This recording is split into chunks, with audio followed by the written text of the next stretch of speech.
résumé et un extrait des premières pages du roman en français. Donc on évitera les mauvaises traductions que je fais parfois, ce qui est, je pense, pas plus mal. Voilà, et bien je crois que j'ai tout dit pour cette intro, donc je vous laisse avec le chuchotement du résumé. À l'aube de ses 80 ans, Evelyn Hugo, légende du cinéma, est enfin prête à dire la vérité sur sa vie aussi glamour que scandaleuse. Mais quand cette actrice, vieillissante et solitaire, décrète qu'elle fera ses révélations à Monique Grant, journaliste pour un obscur magazine, personne ne comprend ce choix. La journaliste décide de saisir cette occasion pour lancer sa carrière. Elle écoute, avec fascination, l'histoire de cette actrice mariée 7 fois. Une histoire d'ambition, d'amitié et d'amour défendu. À mesure qu'elle recueille les confidences d'Evelyn, la journaliste comprend que leurs destins sont étroitement liés. Donc apparemment, il a fait le buzz sur TikTok, j'arrive pas à parler, et serait en cours d'adaptation par Netflix. New York Tribune. Evelyn Hugo vend ses robes aux enchères par Priya Amrit, 2 mars 2017. La légende du cinéma et star des années 1960, Evelyn Hugo, vient d'annoncer son intention de vendre aux enchères 12 de ses robes les plus mythiques chez Christie's afin de lever des fonds pour la recherche contre le cancer. Âgée de 79 ans, Hugo a longtemps été une icône du glamour et de l'élégance.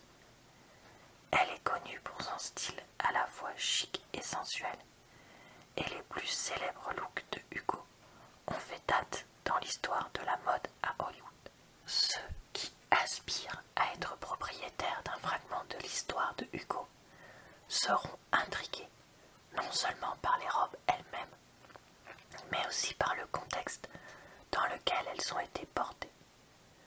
Seront présentées à la vente la Miranda Laconda vert émeraude que Hugo portait à la cérémonie des Oscars en 1959. La robe à soufflet violet au décolleté rond en organdie dont elle était vêtue à la première d'Anna Karenine, je crois qu'on dit Karenine, je sais plus, en 1962, et la Michelle Maddox en soie bleu marée qu'elle portait en 1982 lorsqu'elle a remporté son Oscar pour All of Us. Hugo a connu son lot de scandales hollywoodiens, parmi lesquels, et non le moindre, ses 7 mariages, notamment sa relation de plusieurs dizaines d'années avec le producteur de cinéma Henry Cameron. Ces 2 monstres sacrés d'Hollywood ont eu une fille ensemble, Connor Cameron, dont le décès a sans aucun doute été à l'origine de ces enchères. Miss Cameron a succombé l'année dernière à un cancer du sein, peu après son 41e anniversaire. Née Evelyn Elena Herrera en 1938, fille d'émigrés cubains, Hugo a grandi dans le quartier de Hell's Kitchen à New York. En 1955, elle s'était déjà frayé un chemin à Hollywood, les cheveux teints en blond, et fait rebaptiser Evelyn Hugo. Du jour au lendemain, Hugo s'est imposée comme une légende hollywoodienne. Elle est restée sous le feu des projecteurs pendant plus de 3 décennies, avant de prendre sa retraite à la fin des années 80 et d'épouser le financier Robert Jamieson, frère aîné de l'actrice aux 3 Oscars Celia St. James. À présent veuve de son 7e époux, Hugo vit à Manhattan. Prodigieusement belle, parent con du glamour et modèle d'émancipation féminine, Hugo a longtemps fasciné les cinéphiles du monde entier. Ses enchères extravagantes pourraient atteindre jusqu'à 2 millions de dollars.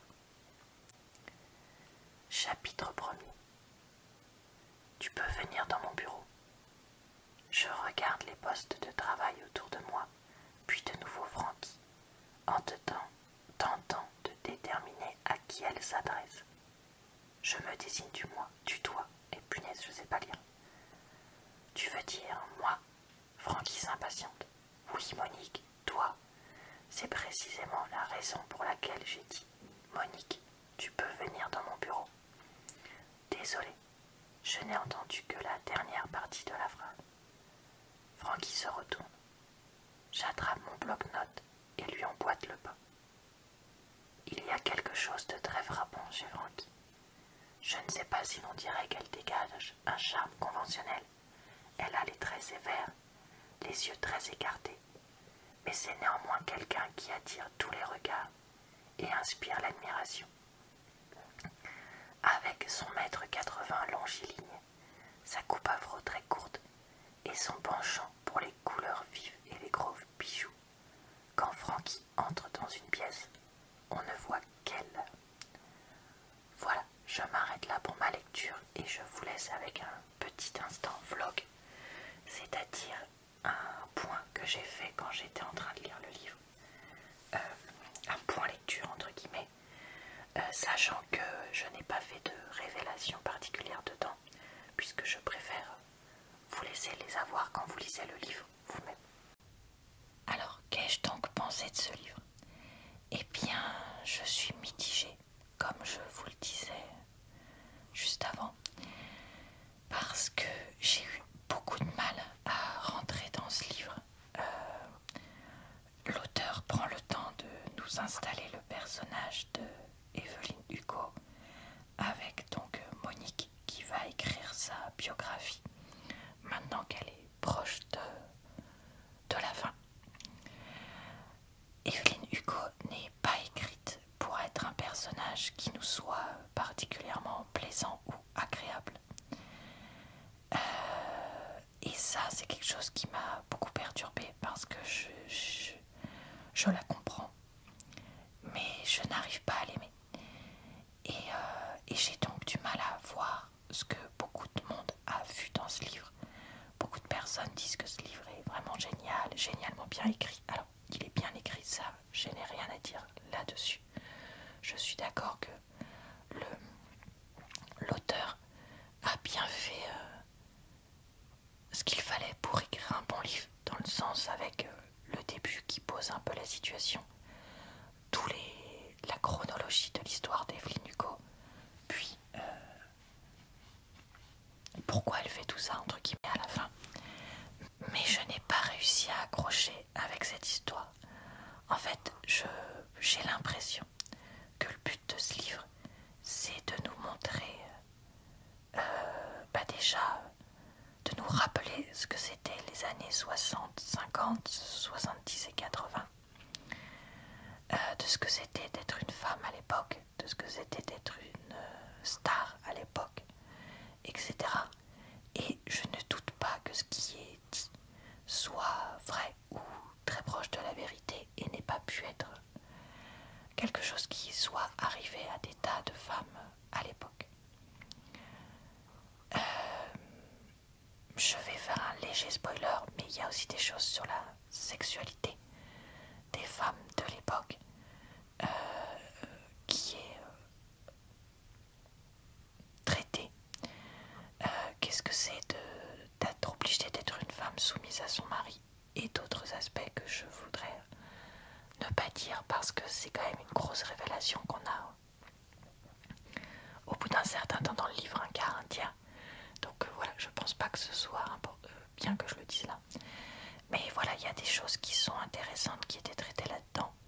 Et à partir du moment où on a cette première grosse révélation, là, pour moi, le livre commence à être un peu plus intéressant. Parce que jusque-là, ce n'était rien que je n'avais pas déjà entendu ou lu 1000 fois. Alors, certes, lu d'une belle façon aujourd'hui avec ce livre, mais ce n'est que des choses que je connaissais. Et honnêtement,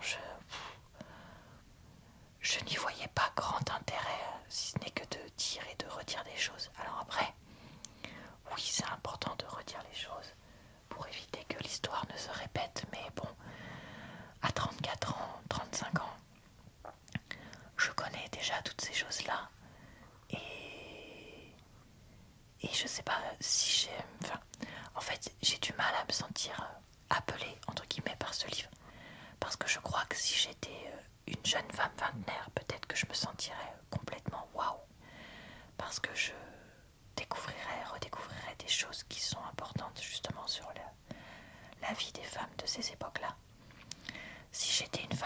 âgée et que j'avais connu ces époques-là, pareil. Mais en fait, la partie du livre qui n'existe quasiment pas, c'est-à-dire 90, 2000 jusqu'à 2010, qui est à peine effleurée, c'est ma partie, entre guillemets. Et donc, voilà, moi, je n'ai pas appris des choses, je n'ai pas découvert des choses. Et on n'a pas parlé de mon époque, entre guillemets, donc c'est peut-être pour ça que j'ai eu plus de mal à m'y intéresser. Je trouve que malheureusement le personnage de Monique est quand même très sous-exploité. Alors vous allez me dire, bah, le livre parle de Evelyn Hugo, oui, c'est vrai, mais au début et à plusieurs moments dans le livre, on nous parle de Monique, la journaliste, je pense qu'on peut dire, qui va donc écrire cette biographie. Et on a des révélations sur elle à différents moments du livre et de sa vie. Et donc je sais pas, je trouve qu'en fait on en parle trop pour qu'elle soit insignifiante et qu'elle ne nous soit pas... En fait c'est le personnage dont je me suis sentie le plus proche. Donc au début on en parlait, je m'en fichais un peu d'elle. Parce que je me disais, bah, quand est-ce qu'on va parler d'Evelyn Hugo? Après, je me suis dit, mais en fait au final c'est la seule personnage que j'aime bien. Et c'est une personne qui est entre guillemets proche de moi puisqu'on a à peu près le même âge, tout ça. Donc elle me paraissait plus intéressante. Et comme il y a quand même eu plusieurs révélations sur elle, et ben je me dis mais on aurait dû en parler encore plus, la voir encore plus. Mais en même temps, est-ce que ça aurait été vraiment le livre qui était voulu par l'auteur? Je sais pas. Voilà, j'ai un peu du mal à comprendre ce livre.